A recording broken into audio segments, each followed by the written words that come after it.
Imagine opening your banking app and seeing $11,000 completely gone from your credit card. Not a hacker, not a stranger.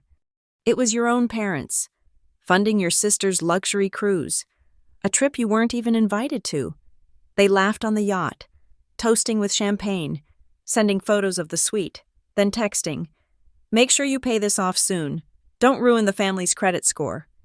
That number, 11,000, didn't hurt. It just shattered the last illusion. If they saw me as a bank, then I had the right to close the branch, within hours, while they were still at sea. I pulled up the deed to the house they lived in, and I decided to sell it. This was the start of ending 30 years of their exploitation. The fluorescent lighting in the tiny galley kitchen of her North Wall rental apartment hummed, sounding less like electricity and more like a low-grade migraine. Andrea West, 32 years old, data management specialist at the fictional tech giant Verity Link Systems, dragged her feet across the cheap linoleum floor. It was 11:30 on a Thursday night. She was bone-tired, the kind of exhaustion that settled in the marrow after 12 hours of debugging server logs. She tossed her work bag onto the narrow counter, reached for the microwave, and then the familiar ping from her phone stopped her. It wasn't a work alert. It was a notification from Capital One.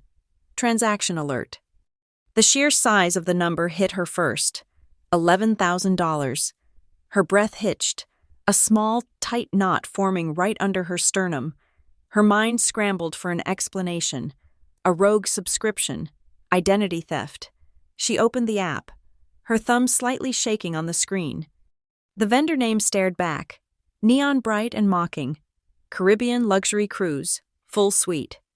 This wasn't fraud. This was family. The nausea was immediate, a physical reaction that made the room tilt slightly. She didn't need to call to confirm, but the reflexive, 3-decade-old need for confrontation took over. She hit speed dial for her mother, Donna West. It connected quickly, too quickly. The background noise wasn't the familiar silence of the Maple Ridge house. It was loud, cacophonous, festive. She heard the distinct, tinny clink of champagne flutes and a burst of high-pitched, unmistakable laughter. Talia's laughter. "Mom?" Andrea's voice was strained, barely above a whisper. Donna's voice, muffled, but clearly intoxicated, cheerfully answered. "Oh, hi, honey. Are you just getting home? We were just having a lovely little celebratory dinner. The seafood here is divine, darling, absolutely divine." "The cruise, Mom, the $11,000 cruise. Was that you?" Andrea kept her voice flat, trying to suppress the rising bile. A moment of awkward silence, and then Donna adopted a tone of breezy dismissal, as if discussing the weather. "Oh, that? Yes. Well, we used the card. You never go anywhere. Andrea, you're always working. You need to relax, dear. Your sister needed a little break, a little inspiration for her art." She emphasized art as if it were a high calling, while Andrea's data analysis was merely a necessary evil. "It's just money. Don't be so stressed." And there it was. The casual cruelty, the entitlement so deeply ingrained it wasn't even malice, just fact. Then, her father, Greg West, chimed in, his voice cutting through the laughter, harsher, more commanding. "Listen here, Andrea. We needed the full suite. It was a good deal. You make sure you pay that off immediately. We don't need you messing up the family's credit rating over a few dollars. Understand?" The family's credit rating, the audacity was breathtaking. They had used her card for a trip she wasn't invited on, and now they were ordering her to manage the debt to protect their financial standing. Andrea stood perfectly still, the phone heavy against her ear. The neon light above the stove reflected off the oily sheen of her tired face. She should have been screaming. She should have been listing every single bill, every dollar she'd paid for the house they lived in, the car they drove, the life they paraded as their own. The typical Andrea, the responsible daughter, would be fighting now, defending her boundaries, and ultimately losing. But instead of a storm, there was an unnerving emptiness. It wasn't pain. It was the feeling of a wire snapping, a cord finally severed. This wasn't the first time. It was merely the first time the amount was so glaringly, so insultingly large that it ripped away the last shred of camouflage. Over the past 5 years, she had quietly shouldered the burden of their entire existence. The mortgage, the utility bills, the property taxes, all for the house in Maple Ridge that was legally hers, yet functionally theirs. It was an unspoken, non-negotiable tax on being their eldest child. For the first time in her life, she didn't argue, she didn't explain, she didn't defend. She simply took a deep, steadying breath and said, her voice eerily calm, "Everyone just enjoy the trip." Then, without waiting for another cheerful, demanding reply, she ended the call. In the silence of her tiny kitchen, the decision was not made in anger, but in crystal-clear logic. The shock had neutralized the guilt. The entitlement had extinguished the obligation. They saw her as a disposable ATM, a resource to be exploited until dry. And in that moment, the seed of a quiet, meticulous revenge was planted. If she was merely a transactional entity to them, then it was time to execute the ultimate transaction. The moment Andrea hung up, the silence of the apartment was replaced by a roaring echo from her past. The $11,000 charge wasn't just a financial transaction, it was a receipt for the last 30 years of her life. From the time she was small, the mantra had been set: Talia is delicate, Andrea is strong. It was a label Donna had carefully pressed onto her eldest child, not as a compliment, but as a permanent obligation. Strength, in the West family lexicon, meant quiet sacrifice. It meant perpetually stepping aside so that the delicate one could thrive. Andrea learned the meaning of a paycheck early.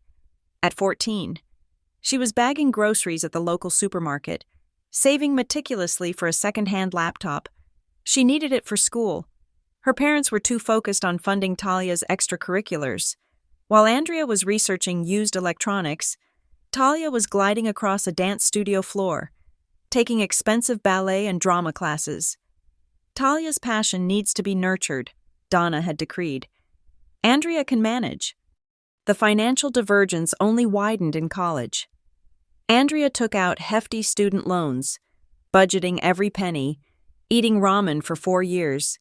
Meanwhile, Talia's entire tuition and living expenses for a degree in visual arts were covered in full, no questions asked, no debt accumulated. It would be a tragedy for an artist like Talia to be weighed down by money worries. Greg had insisted. Andrea's computer science degree, the one that made their current comfortable lifestyle possible, was apparently less worthy of nurturing. Every time Andrea voiced a complaint, a flicker of resentment, Donna would deploy the standard emotional grenade. "You're too sensitive. Andrea, your sister is fragile." The implication was clear. Andrea's feelings were a luxury the family couldn't afford, while Talia's were sacrosanct and required constant protection. The house in Maple Ridge was supposed to be her sanctuary, the first true adult asset she had fought for. 5 years ago, she had finally saved enough for the down payment. The plan was solid. Let her parents stay there for maybe a year while she paid down the principal, and then she would move in and start her own life. That plan lasted exactly 72 hours. The moment she handed them the keys, Donna and Greg took possession in every sense. They immediately claimed the master bedroom, calling it their retirement suite. Andrea was relegated to her cramped, cheap rental across town, where she was closer to work and, more importantly, out of their way. The subtle shift was instantaneous. The house, which legally bore Andrea's name alone, became the house Andrea gave us out of filial piety. As Donna proudly told the neighbors during a block party, Andrea had never uttered the word gift. It was a temporary arrangement, a loan of real estate, but the narrative had been rewritten. Her sacrifice solidified into a public display of her parents' virtue. And then the bills started arriving, all directed to her: the annual property taxes, the emergency roof repair after a harsh winter, the replacement of the aging furnace, the monthly water and electric bills. She paid them all, silently, dutifully. She was the ghost owner, the silent partner in a life she wasn't allowed to live. The exploitation wasn't limited to real estate. Talia, now a perpetually struggling artist in her late 20s, had a habit of using Andrea's secondary card, the one Andrea kept for unexpected large purchases, for her own unexpected whims: an excessively priced yoga retreat, a designer handbag, luxury makeup kits. Talia would promise to pay her back, only to suddenly forget the debt, relying on the predictable family dynamic where Andrea would absorb the cost rather than cause a scene. The $11,000 cruise charge was simply the final, irrefutable evidence. As Andrea stood there in her kitchen, the years of subtle manipulation, financial burden, and emotional neglect congealed into one stark, horrifying truth. It hit her not as rage, but as cold, clinical comprehension. They did not love her. They loved the stability, the comfort, and the ease her resources provided. They loved the benefits of having Andrea West in their lives. And now, the transaction was officially over. The emotional snap in the kitchen didn't lead to a breakdown. It led to cold, operational efficiency. Andrea moved with the calculated precision she usually reserved for debugging million-line code. Her first step was purely physical, retrieving the sealed envelope hidden on top of the narrow cabinet, far from inquisitive eyes. Inside was the most powerful document she owned, the deed of trust for the Maple Ridge house. She smoothed the heavy paper across the countertop. The address of the house, which her parents had so effortlessly claimed, staring back at her. The section marked Grantee contained a single name, typed in stark black ink: Andrea C. West, no cosigner, no in trust for, just her. The realization was a sharp, clarifying breath of fresh air. Legally, irrevocably, that property was hers and hers alone. Her parents' verbal decree that it was a gift was utterly meaningless in the face of this official document. She had no legal obligation to them regarding this asset, no tenancy agreement, no contract of any kind. They were, in the eyes of the law, simply long-term squatters being allowed to occupy the space by the gracious, silent owner. To confirm the newly discovered power, she immediately opened her laptop. Her search history that night was not for vacation spots or chargeback forms, but for Northwall real estate law. She selected a firm with a high rating and a promise of confidentiality. She called, presenting a careful, hypothetical scenario to the junior associate, who answered, "If a single-title owner allows family members to live in their home for 5 years without a lease or rent, and the owner decides to sell, do the occupants have any legal standing to object or block the sale?" The associate's response was swift and dryly professional. "Absolutely none. Without a formal lease agreement, they are tenants at will, at best, and the owner has the unilateral right to terminate the arrangement and liquidate the asset. Their emotional investment is irrelevant to the title company." Hearing the legal confirmation was a strange, liberating shock. The heavy, invisible cloak of guilt, the one woven by her mother's voice over 30 years. "You're making us homeless. Andrea, how could you be so selfish?" began to fray and dissolve. Her parents had weaponized her moral compass. Now, the law was giving her the shield to block the attack. The transaction had been simplified. The asset was hers. The beneficiaries were abusing the service. Time to liquidate the asset. Next, she dove into market data. The Maple Ridge area, a quiet, upscale suburb, was experiencing a massive surge. The phrase "multiple offers within 48 hours" dominated every article she read. It was a seller's market, primed for a quick, clean exit. Then, she created a new spreadsheet. Naming it Cost of Filial Piety, she methodically began listing every single payment she had made toward the Maple Ridge house since the closing date.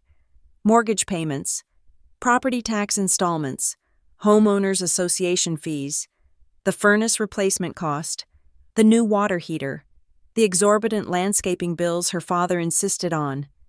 When she tallied the figures, the total was staggering. She had, in fact, acted as a zero-interest bank for her parents and sister.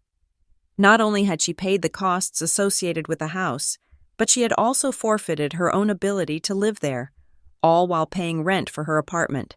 The concept of selling the house transitioned instantly from a vengeful thought to a highly rational, necessary business decision to recoup her investment and cut her losses. The idea felt terrifying, yet simultaneously the most serene, sensible action she had ever contemplated. It wasn't fueled by blind rage, it was sharp, cold, and clean, like the perfect edge of a freshly honed blade. Andrea needed speed and discretion. She knew a traditional, slow-moving real estate process would give her parents time to return from their cruise and weaponize local gossip or even attempt a civil suit. She searched for agents known for rapid transactions and complex, messy family situations. She found Riley Vance. Riley's online profile was understated, but the testimonials were loud. Handled a difficult estate liquidation in less than a week. Master of discreet, high-speed closings. Gets the job done, no drama. Riley's specialty was apparently taking on the sales other agents avoided. Divorces, sudden relocations, and complicated familial disputes requiring absolute zero tolerance for delay. Andrea sent a brief, clinical email. Subject: urgent sale. Single title owner. Occupants traveling. The reply arrived in less than 10 minutes. I see. I specialize in fast turnarounds. Let's talk strategy. Are you ready to move today? Andrea closed her laptop, the hum of the apartment light seeming less like a headache and more like a starter pistol. She was ready. The power was hers. The phone call with Riley Vance, the real estate agent, was a brisk, 15-minute exercise in strategy. Andrea had presented the situation not as a family dispute, but as a clean, urgent asset liquidation. She had secured the legal confirmation. Now she awaited the emotional onslaught. It didn't take long. Her phone began to vibrate relentlessly, lighting up with repeated calls from her mother. Donna. Andrea ignored the first 5. She was sipping cold coffee, reviewing the initial documents Riley had sent, savoring the strange quiet before the storm. When she finally answered the 6th call, Donna launched immediately into the offensive, bypassing any pretense of conversation. Andrea, what is this nonsense about charging back the cruise? Do you realize how much embarrassment you've caused me and your sister? Donna's voice was high-pitched, laced with frantic indignation. The whole ship knows. Talia is crying. They won't authorize the spa treatments. You're making me look like a peasant. The self-pitying theatrics, usually so effective, now felt distant, like listening to a play she'd already memorized. Andrea didn't take the bait. She drove straight to the point, her voice low and utterly devoid of emotion. Mom, let's talk about the card, Andrea stated. The $11,000 is the largest transaction, but it's not the only one. How many times have you used my credit card without my knowledge or explicit consent in the last 6 months? Donna immediately swerved, deploying the familiar maneuver of moral deflection. Oh, please, don't be ridiculous. This isn't about numbers. This is about family, about respecting your parents. We gave you life. Andrea, it's called filial duty. Andrea felt a wave of cold clarity. She had spent 30 years chasing her parents' approval. Now, she was merely tracking their financial abuse. That's not an answer. Mom, I asked for a number. Before Donna could continue the evasion, Greg's voice, heavy and thunderous, cut in on the speakerphone. Listen to your mother, young lady. What is this attitude? We are a family. That house is ours, and your money is our money. It's a shared resource, and you need to stop acting like an accountant and start acting like a daughter. A shared resource? Andrea repeated the phrase slowly, letting the irony steep. The card is only a shared resource when I'm paying. It's only family when you're enjoying a luxury suite. Just as the tension peaked, a text message chimed in from Talia. Andrea opened it, a brief distraction from the raging voice on the line. It was a selfie. Talia, flawless in a designer sundress, clutching a bright blue cocktail, the ocean shimmering behind her. The caption was saccharine. dripping with false affection. "Big sis, hope you're having a great day. Remember to pay the bill ASAP. Hugs and kisses." The sheer, staggering cluelessness was the final insult. Talia, living off the stolen money, still had the gall to issue a payment reminder. Andrea lifted the phone back to her ear. "I've made a decision," she announced, the words slicing through the line. "I am no longer financially responsible for any of you, effective immediately." The line went silent for a beat. Then, the inevitable weapon. Donna's desperate, heart-wrenching sob. It sounded practiced, hollow. "Oh, Andrea, how can you be so cruel? If you do this, if you sell this house, your father and I will be out on the street. We'll die. We have no retirement fund. You know that. You're sentencing us to a tragic end." Andrea could picture her mother collapsing onto the plush cruise suite bed, feigning distress. The emotional blackmail had worked for decades, keeping her shackled. But now, all Andrea saw was a strategy, a tactical move to regain control. The legal facts flashed in her mind. They were not homeless. They were simply without a free, unearned asset. Greg tried a different tack, escalating to moral condemnation. "You are showing us monumental ingratitude. You are an ungrateful, disloyal child.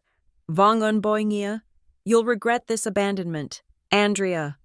Andrea finally spoke, her response cutting short the drama. "Enjoy the rest of your vacation." She pressed the end call button, a deep, resonant click that felt like the closing of a vault door. She did not feel the slightest flicker of guilt, not a single pang of regret. There was no need to apologize, no need to explain her pain.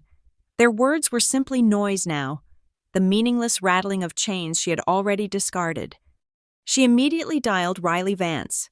When the agent answered, Andrea's voice was firm, steady, and entirely free of any residual familial obligation. "Riley, the house is for sale. No further deliberation needed. I want the listing live within 24 hours, and I want the fastest closing you can possibly arrange."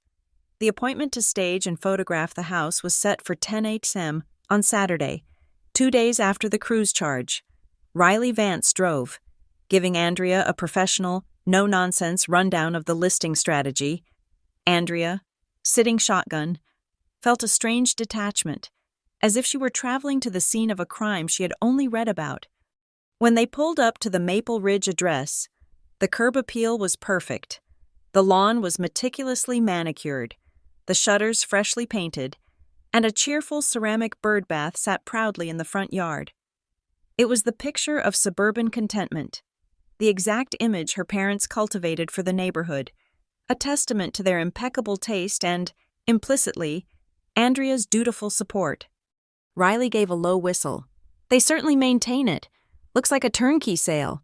If it shows this well, we'll have offers by tonight." Andrea had the spare key.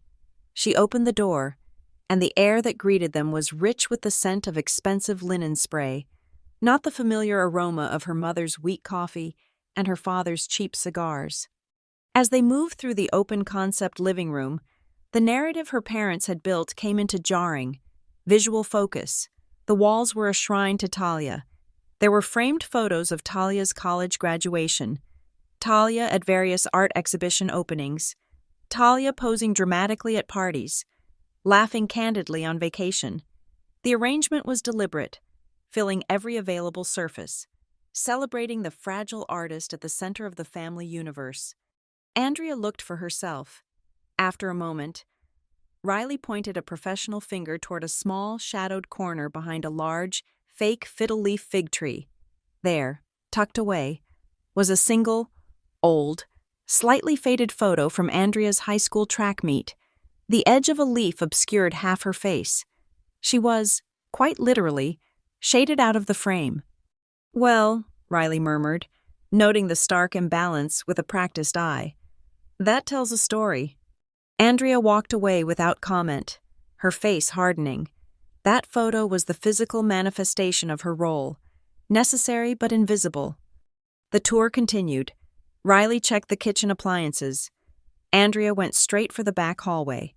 She opened the door to what had been her bedroom, the room she had planned to occupy before her parents' hostile takeover.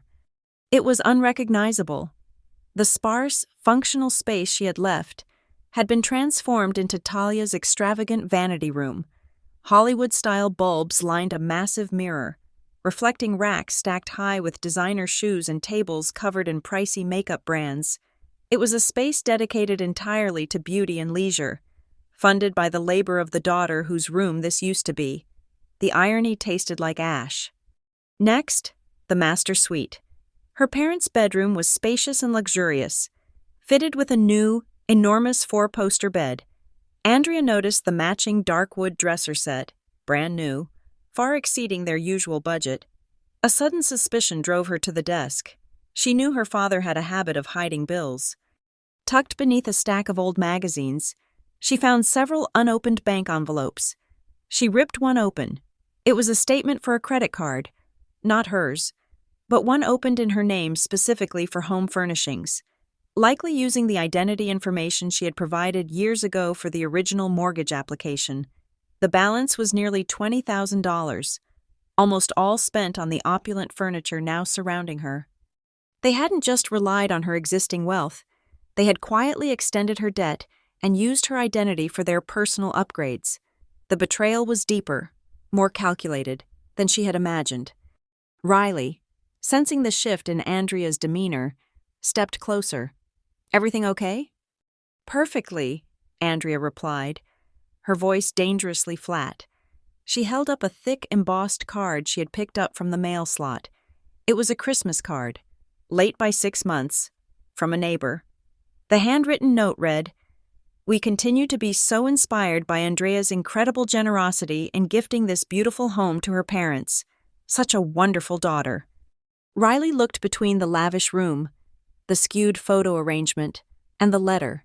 His expression, previously detached, shifted to one of professional pity mixed with cold understanding. "This isn't just about money, is it? They wiped you out of the picture." "They didn't just use me as a bank." "Riley," Andrea said, folding the letter with lethal precision. "They erased my ownership, my identity, and my sacrifice, replacing it with a convenient fiction where they are the virtuous recipients and I am the invisible provider." This wasn't a family she was betraying. This was an abusive business partnership she was dissolving. The evidence was irrefutable, physical, and highly illegal. The lingering doubts, the whisper of guilt that Donna's voice had tried to reignite, vanished completely. She no longer felt like a cruel daughter. She felt like a victim finally taking back her own life. "Get the listing up," Andrea told Riley, turning away from the master suite. "Get the cash offer. I want this transaction closed before they set foot on American soil."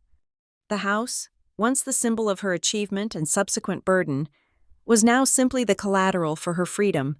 She needed this proof to move forward, and the house had provided it, silently bearing witness to the fraud. The hesitation was gone. The sale was mandatory. Riley Vance was true to his word. Within 2 hours of their departure from Maple Ridge, the listing for the perfectly staged house went live on the multiple listing service. The photos were stunning, bright, inviting, showcasing the luxury furniture, ironically paid for by Andrea's fraudulently obtained credit, to its maximum advantage. The description was succinct and enticing, focusing on the prime location and turnkey readiness. The response was immediate and overwhelming. The listing was, as Riley put it, an absolute bomb. While the digital frenzy ignited around the house, Andrea was simultaneously executing her own counterattack. She initiated a formal fraud dispute with Capital One regarding the original $11,000 charge, attaching the evidence of the unauthorized credit card her parents had opened.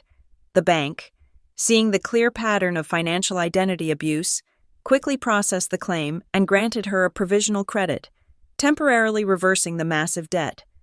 The two worlds spun in sharp, almost comical contrast. In one world, Andrea sat at her tiny kitchen table, orchestrating a massive real estate transaction and a banking fraud investigation. She was calm, focused, and free. In the other world, aboard a luxury liner miles away in the Caribbean, Donna and Talia continued their oblivious celebration. Their texts, arriving with irritating frequency, served as a constant digital soundtrack to the quiet revenge. Spa day was amazing. The hot stone massage on the top deck is a must. Andrea, we deserve this. Talia, with an attached photo of her draped in a white robe, looking serenely pampered. Just settled the bill for the 7-course seafood dinner. I hope you got that credit limit sorted out. Honey, we need to reserve the captain's table tomorrow. Donna, demanding, yet trying to sound maternal. The most infuriating message came late that afternoon, a direct echo of her parents' profound self-centeredness. Sis, please make sure that payment goes through. They are asking for card verification for tonight's late-night champagne service. Love you, and thank you for taking care of everything. Talia, casually instructing her sister to fund her midnight indulgence. Andrea looked at the text, then at her bank app, which now reflected the returned $11,000 credit. She decided to use the situation's irony to its full extent. She logged into her airline frequent flyer account. The cruise charge, before she disputed it, had generated a significant number of points. She used those points to book a flight and a small, secluded guest house. Destination: Reykjavik, Iceland. It was the antithesis of the Caribbean cruise: cold, rugged, utterly remote, and a place no one in her family would ever choose, or more importantly, ever look for her. Just as she confirmed her booking, her phone rang. It was Riley Vance. Andrea, we are blowing up here. In the last 3 hours, we have had 3 full-price offers, and one of them is cash, Riley reported, his voice tight with excitement. The cash offer is clean, no contingencies, and they are ready to close next week. They're a young couple, Cole and Sarah. They are expecting their first child and want a perfect starter home. Andrea felt a surprising warmth flood her system. The house, which had been a symbol of her exploitation, could become an actual home, a place where a new family could start without the heavy emotional chains that had shackled her. The cash offer, Andrea stated immediately. Accept it. Tell them I want the fastest closing possible. They are looking at early next week, maybe Monday or Tuesday, Riley confirmed. It's unprecedentedly fast, but they have the funds wired and ready. I'll push for a Tuesday closing. Ada come. Perfect, Andrea said. The cruise was scheduled to dock on Saturday. Tuesday morning was her window. Her parents would return home, expecting their house to be waiting, their life intact, only to find the closing executed while they were still jet-lagged and demanding. Later that evening, while Andrea finished packing a small suitcase for Iceland, she checked her sister's Instagram feed one last time. There was a live video from the ship's rooftop. Donna and Talia, dressed in shimmering cocktail attire, were swaying to music, laughing loudly, utterly lost in their entitled bliss. They were literally toasting their continued success at financial parasitism, completely unaware that their entire safety net, their free lifestyle, the very roof over their heads, had just been legally sold beneath them. Andrea watched the final second of the live stream, then gently placed her phone face down on her nightstand. She didn't silence it, but she deliberately turned off the screen. For the first time since she was a child, she was not waiting for a call, a demand, or a disaster. The guilt was gone, replaced by a profound, peaceful emptiness. The transaction was almost complete. The closing was scheduled for Tuesday morning at 8:30 a.m. at the title company's downtown office. Andrea arrived early, impeccably dressed, carrying nothing but a government ID and a slight smile. Riley Vance met her, looking sharp and radiating quiet competence. The atmosphere in the conference room was professional and efficient. Andrea signed the final transfer documents, the thick stack of papers sealing the fate of the Maple Ridge house and securing her own freedom. As she initialed the last page, Riley leaned over, offering a silent congratulations with a subtle nod. The buyers, Cole and Sarah, were brought in next. Sarah, visibly pregnant, radiated excitement, while Cole looked overwhelmed but delighted. They shook Andrea's hand, completely unaware of the dramatic undercurrent of the transaction. "Thank you so much, Andrea," Sarah whispered, her eyes shining. "We've been looking for months. This is going to be the perfect place for our little one. We can't wait to get in there and start making it ours." "I'm happy for you both," Andrea replied honestly. "I hope it becomes the home you always wanted." The title agent confirmed the transfer was complete. Within 15 minutes, the substantial proceeds from the cash sale hit Andrea's account. The sudden influx of liquid wealth wasn't just money. It was the tangible release from 5 years of debt servitude and 30 years of emotional bondage. It felt lighter than air, the sensation of shackles dropping away. The closing was complete at 9:15 a.m. Andrea stood outside the office building, the cool north wall air bracing on her skin. She had successfully dismantled the system her parents relied on, and they were still, presumably, fighting jet lag, back at their temporary lodging. She took a deep breath, pulled her phone from her pocket, and flipped the screen on. The immediate burst of notifications was explosive. 62 missed calls, 41 unread texts. The senders were exclusively Donna, Greg, and Talia. The ship had docked a day early due to unexpected weather, throwing a wrench into Andrea's perfect timing. Her parents, exhausted and cranky from the rushed travel, had returned to Maple Ridge late Monday night, anticipating their comfortable beds. Scene shift, Maple Ridge, Monday night, 8 p.m. The scene at the house was chaos, rendered instantly by the flood of frantic texts Andrea now scrolled through. When Donna and Greg pulled up the driveway, they noticed a U-Haul truck. Their initial annoyance turned to bewildered rage when they saw their expensive new master suite furniture. The furniture Andrea had just discovered was purchased using a fraudulent card in her name, stacked neatly in the garage, alongside all their personal belongings. A moment later, Cole, the new owner, stepped out of the house, looking confused. "Can I help you?" Cole asked politely. Greg roared, pushing past him toward the front door. "Help us? We live here. What is the meaning of this? Get your truck off my property." Donna's shrieks were next.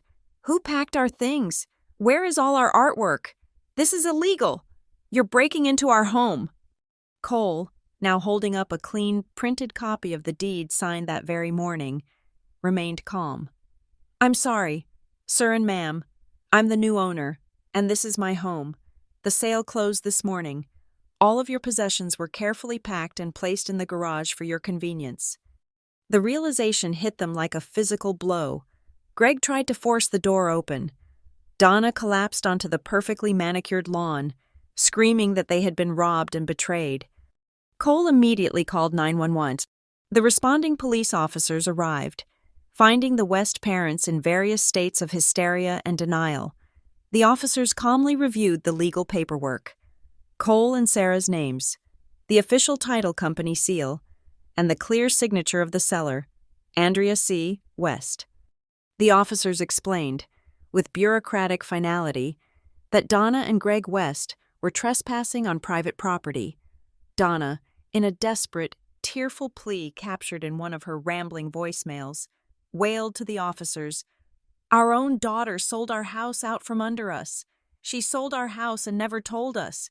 She abandoned us." The officer's response was simple.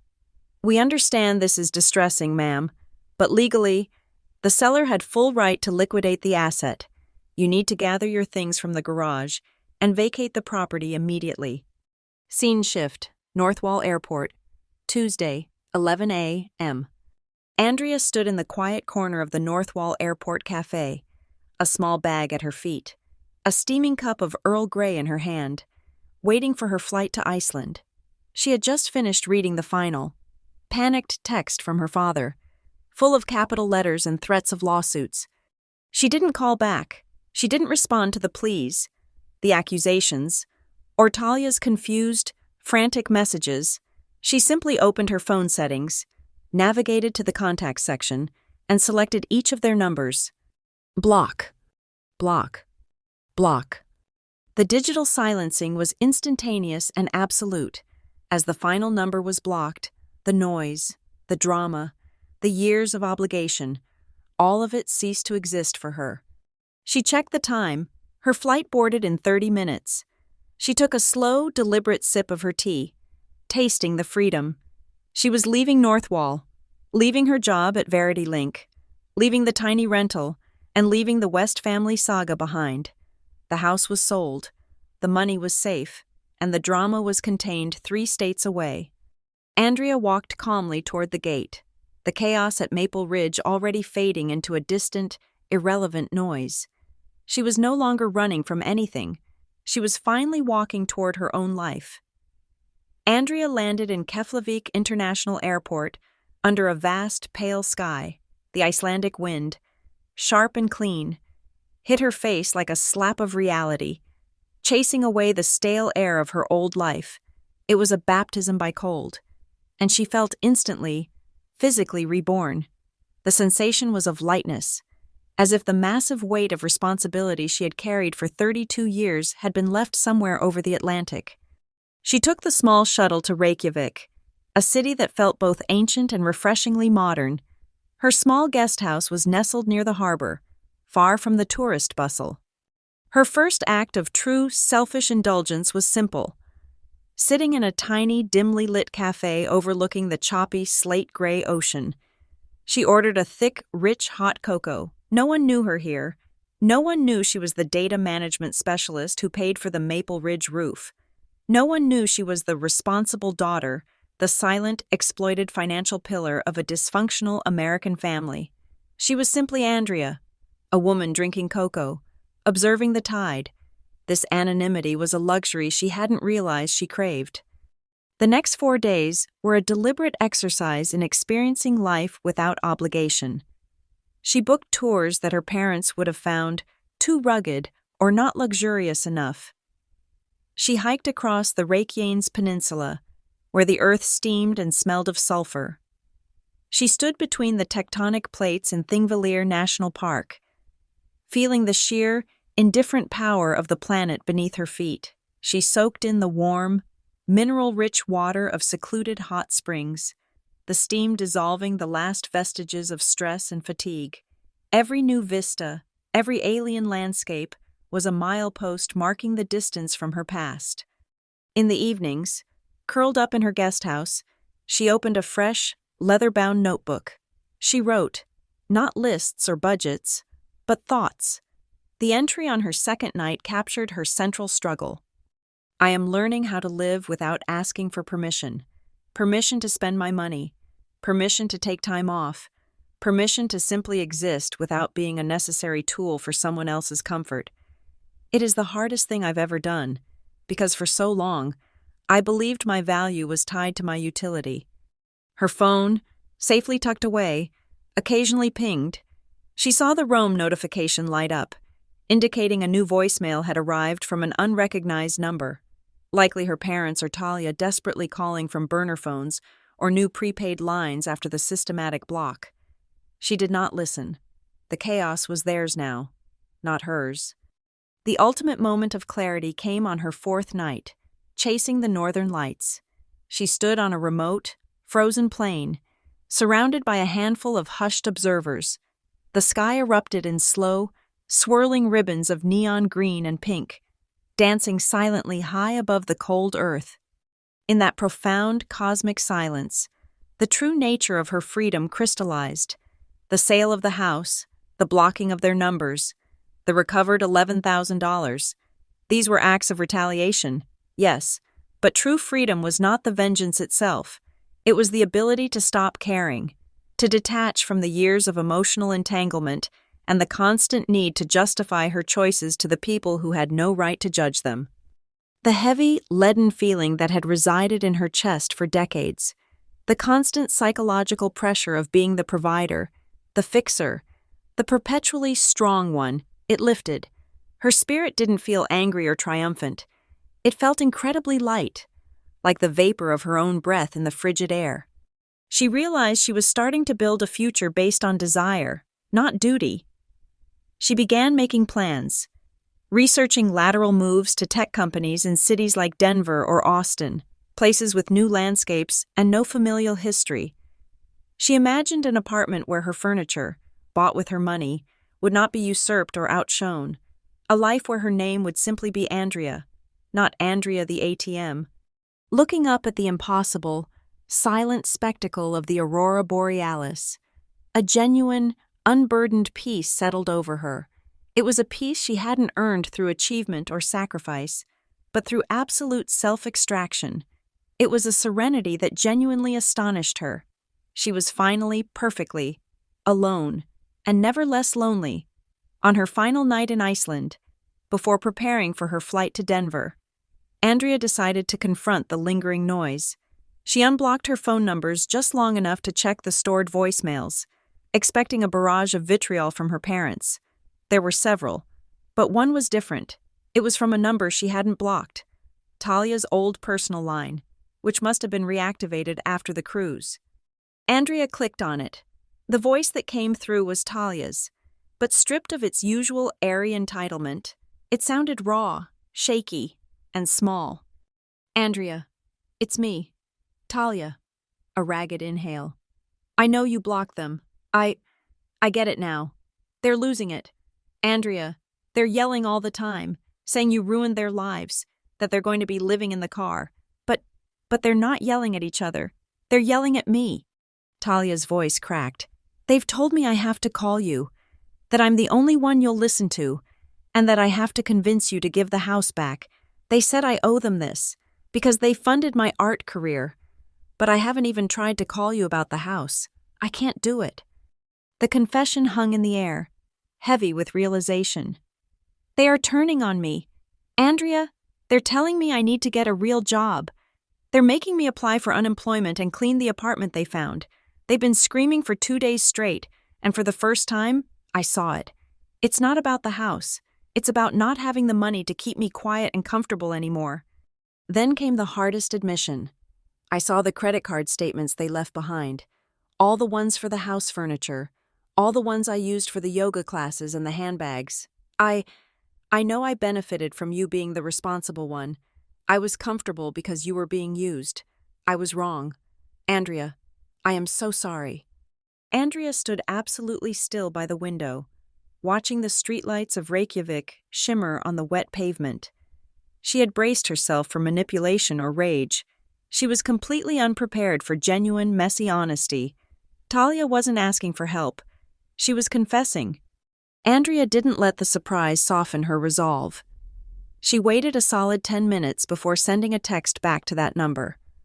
Her fingers hovered over the keyboard, choosing her words not with emotion, but with the boundary-setting precision of a contract lawyer.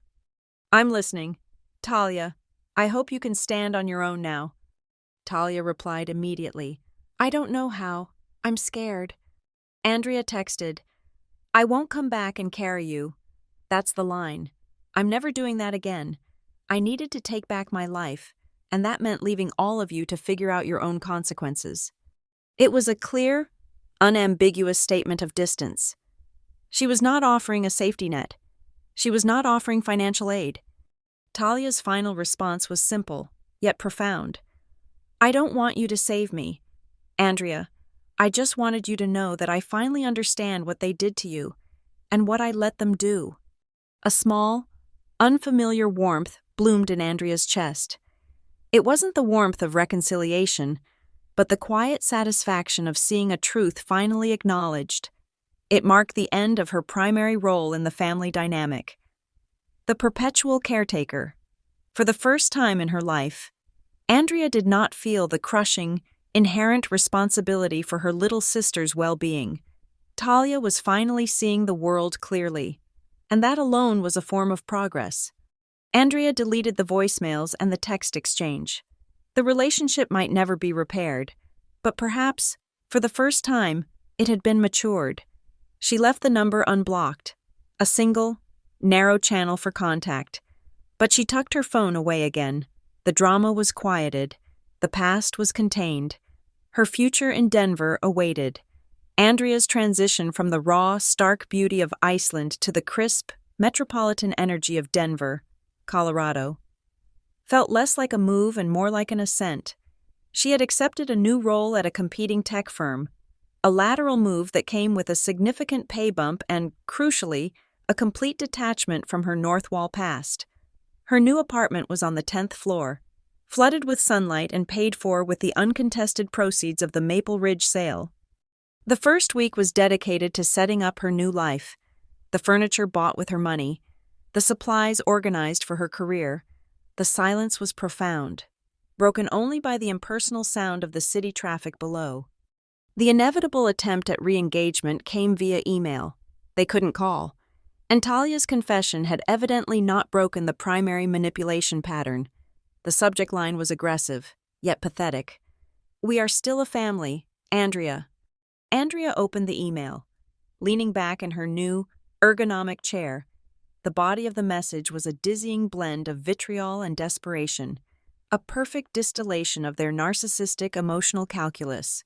They accused her of vicious abandonment, destroying their good name in the neighborhood and leaving them destitute and homeless.